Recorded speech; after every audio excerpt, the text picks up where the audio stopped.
Halo anak-anak, selamat siang. Ketemu lagi dengan Bapak Loren. Hari ini Bapak akan bahas secara singkat tentang latihan-latihan yang ada pada e-book. Hari ini kita akan melakukan pembahasan soal latihan. Tema 1, selamatkan makhluk hidup yang ada pada e-book kalian ya. Bisa dibaca-baca di e-book kalian. Langsung saja, kita akan masuk subtema pertama, tumbuhan sahabatku.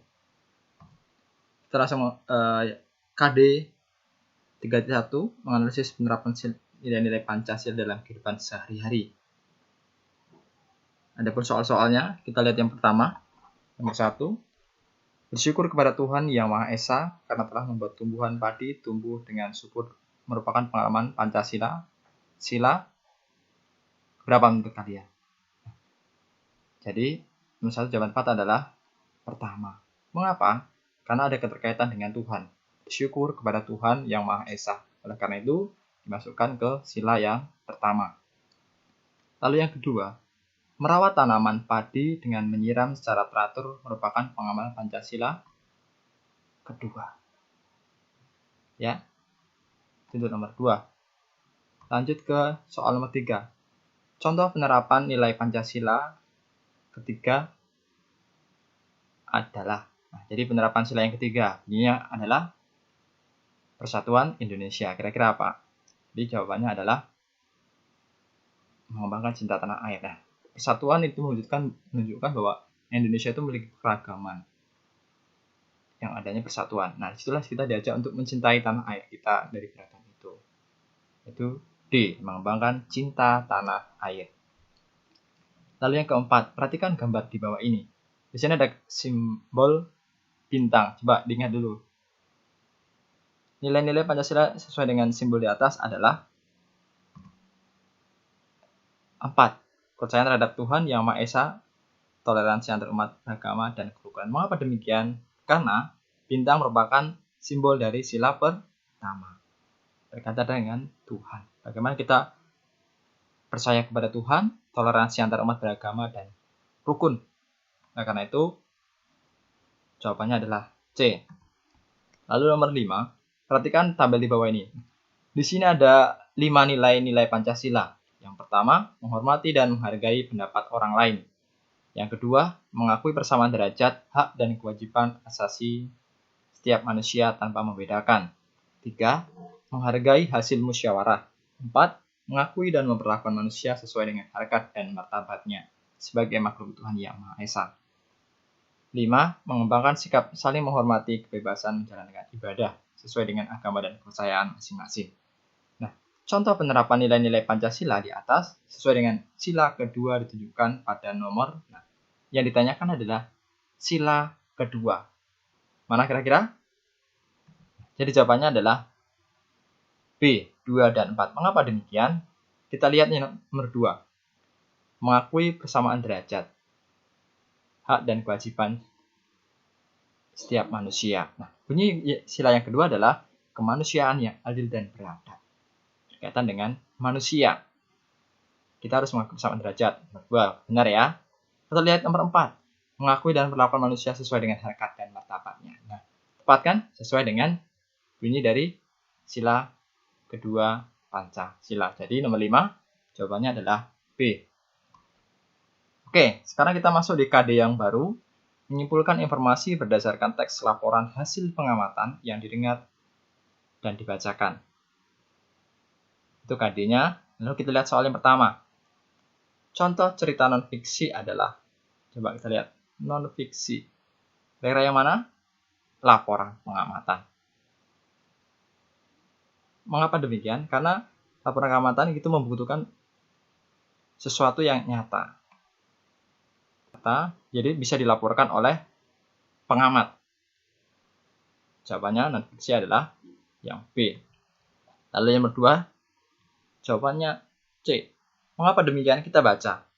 Melati secara umum terdiri dari 4 bagian, yaitu akar, daun, batang, dan bunga melati. Melati memiliki bentuk daun menyirip dan mencemuk. Batang tumbuhan melati keras dan berwarna coklat. Akar melati berbentuk tunggang dan sedikit berserabut. Bunga melati berwarna putih dan harum baunya. Bunga melati berbentuk lingkaran dan tersusun dari tangkainya.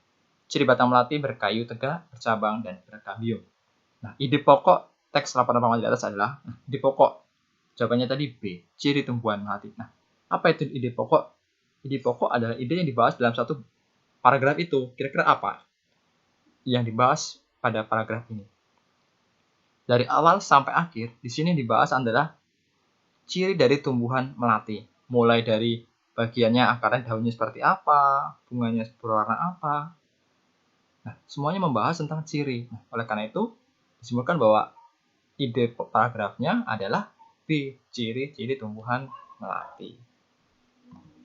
Lalu nomor 3, tumbuhan melati enggak dapat hidup di daerah berkapur. Kata baku yang tepat untuk mengganti kata yang dicetak miring adalah, nah, perhatikan, di sini yang dicetak miring adalah kata enggak. Coba, kata bakunya apa? Kira-kira enggak itu. Jadi, jawabannya adalah tidak. C, tidak. Kata baku dari enggak adalah tidak. Tumbuhan melati tidak dapat hidup di daerah berkapur. Oke, itu untuk nomor 3. Lalu nomor 4. Isi dari cerita non-fiksi adalah non-fiksi. Dengar lagi dari non-fiksi. Nah, menggambarkan peristiwa yang nyata. Seperti katakan Bapak tadi, menggambarkan peristiwa nyata yang bisa disampaikan oleh penulis atau pengamat. Jadi pengamat bisa menceritakan secara langsung isi dari apa yang diamati atau yang dilihat. Itu jadi jawabannya adalah D. 5. Setiap hari petani merawat tanaman di sawah. Kata yang berfungsi sebagai predikat dari kalimat di atas adalah, coba, ada SPOK, subjek, predikat, objek, dan keterangan. Subjeknya kita lihat di sini. Setiap hari, apa subjeknya? Petani. Predikatnya apa? Merawat. Kata kerjanya adalah merawat. Objeknya apa yang dirawat? Tanaman. Di mana tanaman itu? Di sawah. Berarti keterangan. Yang ditanyakan adalah predikat. Berarti dari A sampai D, jawabannya adalah C, merawat. Jadi yang dikatakan dimaksud dengan predikatnya adalah C, merawat. Nah, kita ingat kembali. Cerita non-fiksi adalah sebuah karangan atau tulisan yang bersifat informatif. Penulisnya mempunyai tanggung jawab atas kebenaran dari peristiwa, orang, dan atau informasi yang disampaikan. Jadi, sesuai dengan peristiwa nyata, kejadian nyata, sehingga bisa dipertanggungjawabkan. Lalu nomor 2, contoh cerita non-fiksi adalah biografi, naskah akademik, sejarah, laporan buku, catatan dokumenter. Jadi semuanya nyata, bisa dipertanggungjawabkan. 3. Ide pokok paragraf adalah ide yang disampaikan oleh penulis menjadi suatu pokok pembahasan dalam sebuah paragraf. Seperti pada soal tadi, semua membahas tentang ciri, berarti ide pokoknya adalah ciri dari tanaman melati. Oke, kita masuk ke ade yang baru, membandingkan cara berkembangbiakan tumbuhan dan hewan. Nomor 1, penyerbukan pada bunga yang berbunga mencolok dan mengeluarkan nektar dibantu oleh hewan. Ya, benar. Biasanya yang memiliki bunga mencolok dan mengeluarkan nektar itu biasanya menjadi daya pancing sendiri untuk hewan-hewan. Nah, karena itu, ketika dia memiliki ciri seperti itu, dia akan dibantu oleh hewan. Yang nomor 2, perkembangbiakan yang memerlukan tempat dan media khusus adalah, nah, khusus ya. Kalau stek itu kan dia di pohon itu, cangkok juga di pohon itu, lagi geragi ya dari pohon itu juga. Nah, yang membutuhkan tempat khusus adalah kultur jaringan. Dia harus mempunyai tempat khusus. Beda dengan stek, cangkok, dan geragi. Lalu nomor 3, penyerbukan yang dilakukan terhadap bunga pada tanaman lain dan dengan jenis yang sama, namun beda varietas disebut penyerbukan. Nah, diperhatikan baik-baik di sini. Terhadap bunga pada tanaman lain dengan jenis yang sama. Nah, maksudnya jadi tanamannya bukan satu tanaman, ada 2 tanaman, tetapi memiliki jenis yang sama. Namanya penyerbukan apa? Iya, silang. Jawabannya adalah C. Mengapa demikian? Kalau sendiri, yang A, sendiri itu adalah satu pohon, ada 2 bunga, dia dengan bunga itu dinamakan dengan sendiri. Tetangga, Lalu silang dan pasta. Lalu yang keempat, alat kelamin betina pada bunga. Apa itu alat kelaminnya? Iya, putik, benar sekali. Lalu nomor 5, perkembangbiakan vegetatif dengan menggunakan umbi lapis ditunjukkan oleh gambar. Coba dilihat. Umbi lapis pertama ada berambang, bawang merah, ada nih lihat bintik-bintik pada daun, lalu ada bunga cacar bebek, lalu dia ada jahe. Kira-kira apa jawabannya? Jawabannya A, bawang merah. Mengapa demikian? Yang B itu termasuk menggunakan dengan cara spora, yang C itu dengan tunas. Maka jawabannya adalah A. Oke, KD yang baru mengidentifikasi karakteristik geografis dan kehidupan sosial budaya ekonomi politik di wilayah ASEAN. Soal yang pertama, negara kepulauan terbesar di Asia Tenggara adalah negara kepulauan. Tidak boleh salah nih ya, Indonesia. Indonesia yang mempunyai pulau terbesar di Asia Tenggara. Nomor 2 jawabannya. Negara-negara di Asia Tenggara yang berbatasan dengan Pulau Kalimantan adalah Malaysia, Indonesia, dan Brunei. Ya. Jadi 3 negara ini berbatasan dengan Pulau Kalimantan. 3. Alasan Thailand sering dijuluki sebagai lumbung padi di Asia Tenggara karena sebagai lumbung padi berarti karena banyak padinya. Berarti Thailand merupakan negara penghasil padi terbesar di Asia Tenggara. 4. Sumber daya alam penyumbang terbesar di Brunei Darussalam adalah, coba ingat kembali, sumber daya alam. Apa yang menjadi sumber daya alam pokok di Brunei? Ya, B, minyak dan gas. Lalu nomor 5, kondisi geografis Indonesia mempengaruhi kehidupan sosial budaya masyarakat sekitar. Mengapa? Mengapa kondisi geografis Indonesia mempengaruhi kehidupan sosial budaya? Jawabannya adalah karena A, letak Indonesia yang strategis sehingga Indonesia memiliki beragam budaya yang berbeda. Oke, kita masuk di KD 3.1 memahami patung. Langsung untuk soal yang pertama. Teknik cetak tekan digunakan untuk membuat patung dari bahan. Coba di sini ada batu, kayu, logam, tanah liat. Jawaban yang tepat adalah tanah liat. Mengapa? Karena teknik tekan digunakan untuk bahan-bahan yang lunak, yang mudah ditekan. Misalkan tanah liat, ada juga misalkan kalau membuat dari plastisin itu juga bisa. Tapi kalau batu, kayu, logam tidak bisa. Lalu yang nomor 2, teknik butsir merupakan cara pembuatan patung dari bahan misalnya batu cor, semen, tanah liat. Jawabannya adalah tanah liat juga. Mengapa demikian? Karena teknik butsir itu digunakan untuk pembuatan patung yang berbahan lunak, bukan yang berbahan keras. Jadi jawabannya D, karena A, B, dan C merupakan bahan yang keras, bukan lunak. Nomor 3, fungsi patung yang digunakan untuk mengenang jasa pahlawan adalah fungsi ada religi, monumen, hias, dekorasi. Jawabannya adalah B, monumen. Jawaban B karena yang A, religi digunakan untuk keagamaan, sedangkan hias untuk berbagai hiasan, dekorasi juga untuk menghias suatu tempat, sedangkan monumen itu untuk menunjukkan bahwa itu untuk mengenang jasa seorang pahlawan. Contohnya ada patung Fatmawati, itu untuk mengenang jasa pahlawan Fatmawati. Yang keempat, contoh benda yang termasuk dalam bahan keras adalah, coba lihat di sana ada plastisin, kayu jati, tanah liat, sabun batangan. Tentu sudah jelas ya, jawabannya adalah B, kayu jati. Karena plastisin merupakan bahan yang lunak, tanah liat juga, lembut juga, sabun batangan juga. Jadi jawabannya adalah B, kayu jati. 5. Berikut ini yang termasuk bentuk karya seni rupa 3 dimensi. 3 dimensi berarti memiliki panjang, lebar, dan tinggi. Atau bisa dilihat dari mana saja. Dinamakan dengan karya 3 dimensi. Coba kalau lukisan, apakah dia punya panjang, lebar, dan tinggi? Tentunya tidak. Hanya memiliki panjang dan lebar. Lalu coba kalau patung, Iya, jawabannya adalah patung. Patung bisa dilihat dari mana saja dan memiliki volume juga. Jadi dikatakan memiliki tiga dimensi bisa dilihat dari mana saja. Juga memiliki volume. Jawabannya adalah B, patung.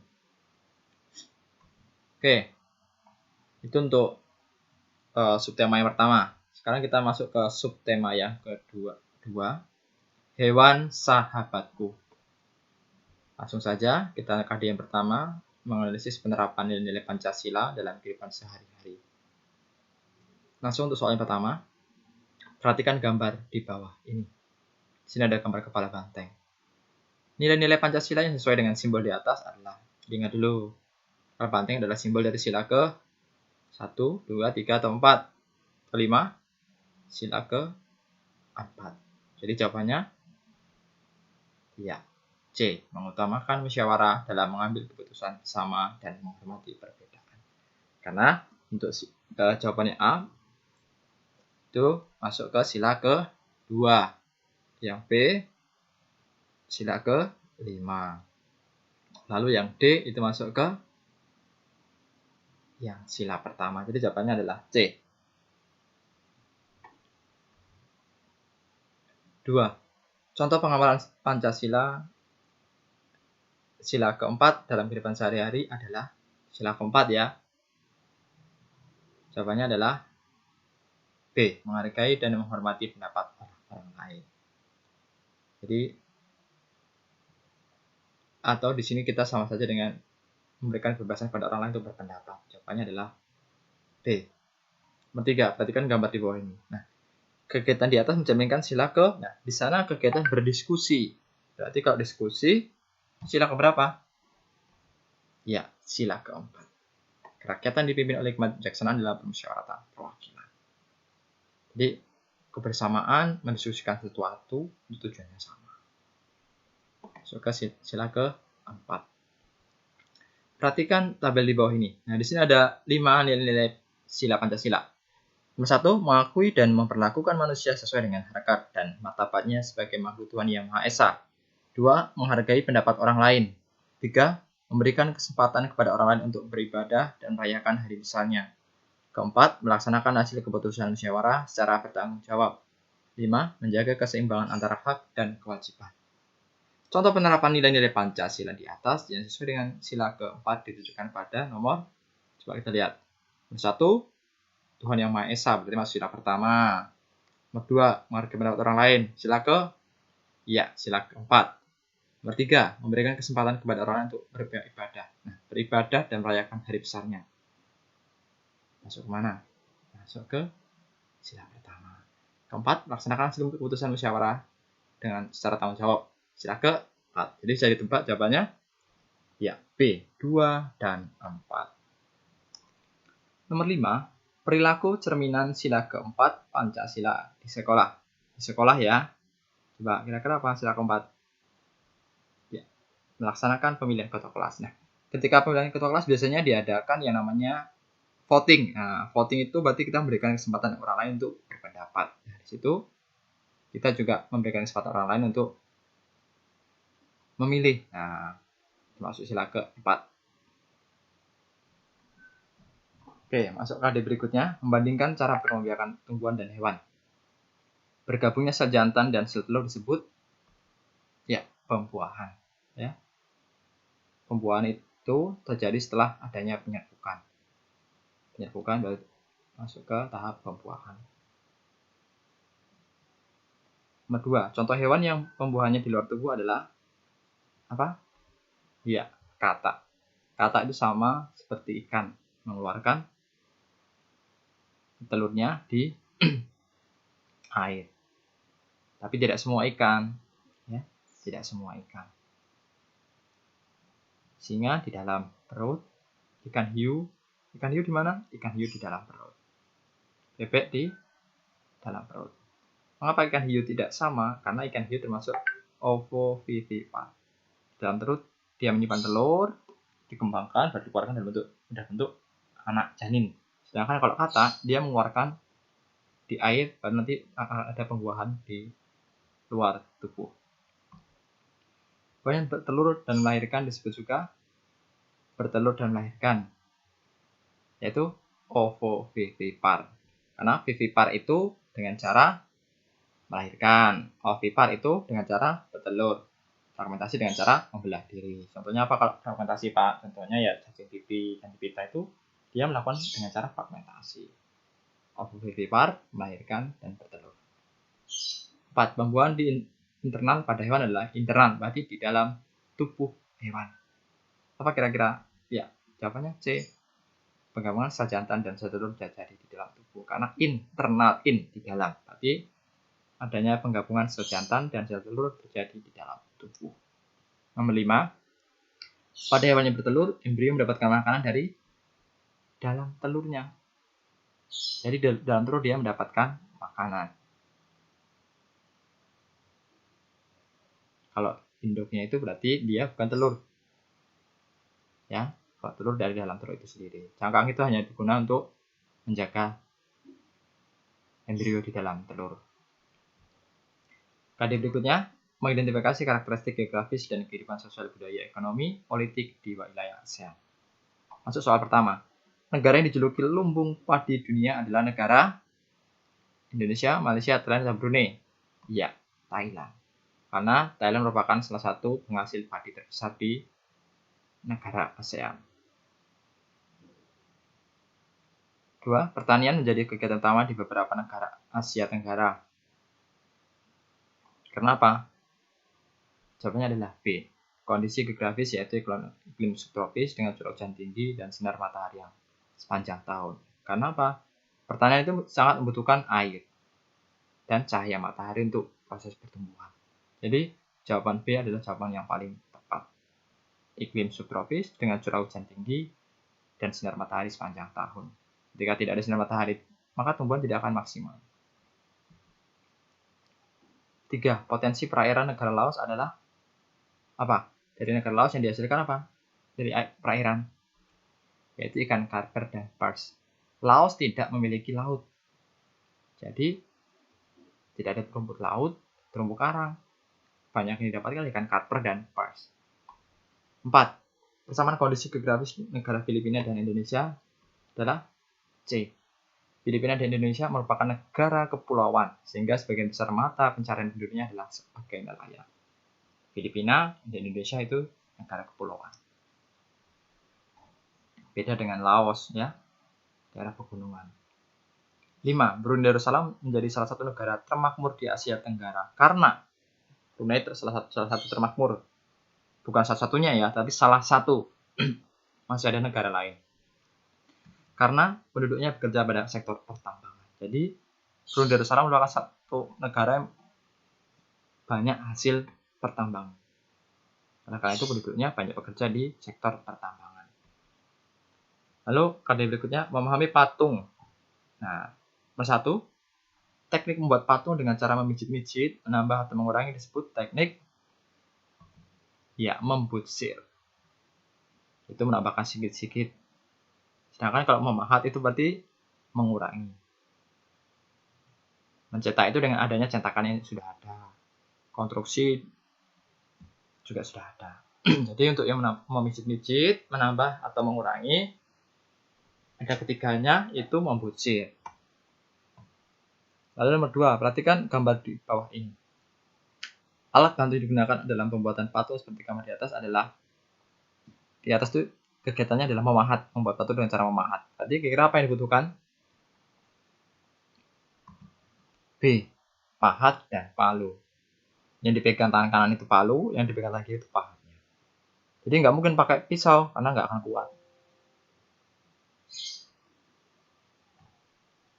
Tidak pakai meja putar karena sulit ya. Meja putar digunakan untuk bahan-bahan yang lunak saja. 3. Setelah membuat gambar sketsa, tahap selanjutnya dalam pembuatan patung adalah menentukan teknik pembuatannya. Jadi langkah pertama itu kita sudah memilih bahan dulu, kita gambar sketsa, kita buat tekniknya, baru yang terakhir memamerkan. Jadi jawabannya setelah pembuatan sketsa adalah penentuan teknik pembuatan. 4. Bahan yang dapat dibahat dalam buat patung adalah batu dan kayu. Ya, tanah liat nggak bisa dipahat karena bahannya lunak. Pahat menggunakan teknik pahat biasanya bahan patung yang keras. Nomor 5. Perbedaan teknik cetak tuang dan teknik tekan dalam pembuatan patung adalah jawabannya A. Teknik cetak tuang cara pembuatannya memakai cetakan atau tempat, sedangkan cetak tekan ada teknik pembuatan patung dengan cara tekan atau bahan yang terbuat dari bahan yang halus.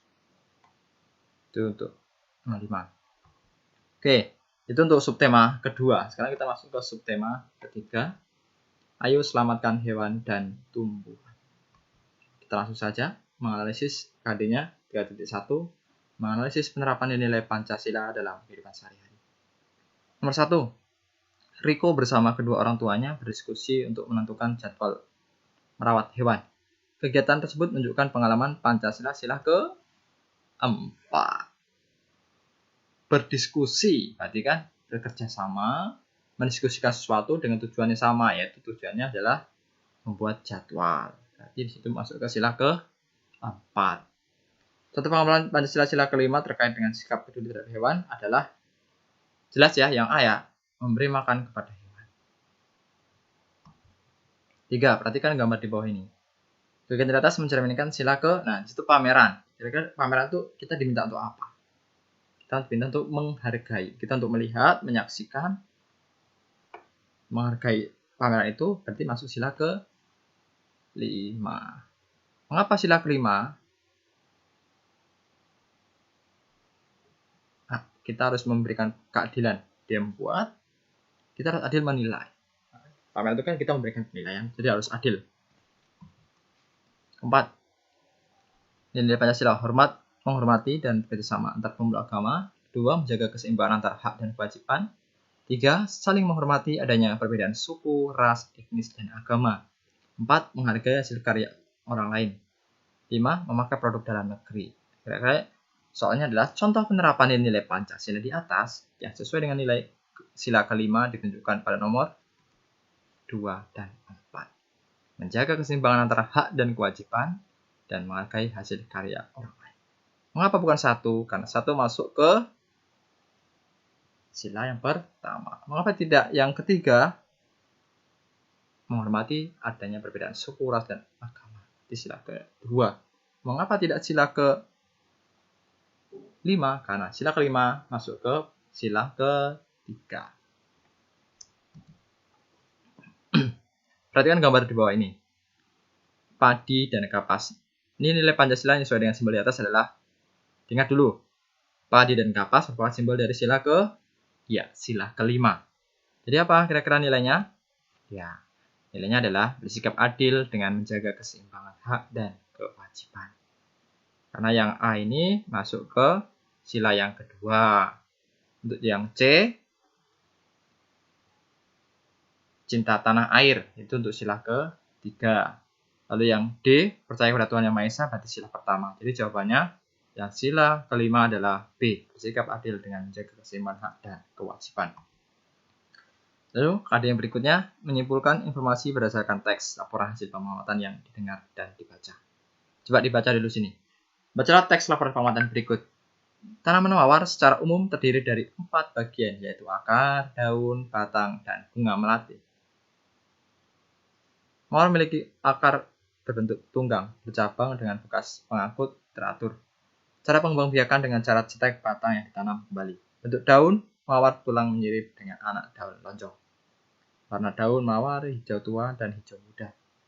Dilihat dari bunganya, bunga mawar memiliki ciri-ciri berwarna merah, merah muda, dan putih. Selain itu, bunga mawar mempunyai kelopak, mahkota, bunga putih, dan benang sari. Struktur batang berkayu, tegak, dan bercabang. Seluruh permukaan batang dipenuhi dengan duri. Informasi yang tidak ada dalam teks laporan pengamatan di atas adalah A.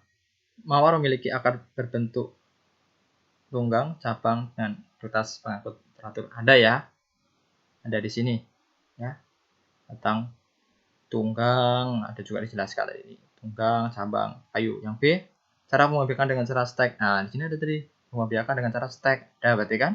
Lalu yang C, struktur batang berkayu tegak. Nah, di sini ada mawar pembiak dengan cara generatif. Ada di sini dibahas dengan cara pembiakannya secara generatif. Tidak ada. Berarti jawabannya adalah D. Yang tidak ada jawabannya adalah yang D. Pengaruh pengembiak dengan cara generatif kan tidak ada di sini pengembiak dengan cara generatif informasinya. Di sini hanya tentang ciri-cirinya. Ya. Nomor 2, Nita membiarkan tanaman mawar secara vegetatif. Nita menggunakan cara stek batang. Agar menjadi kalimat efektif, maka kalimat yang benar adalah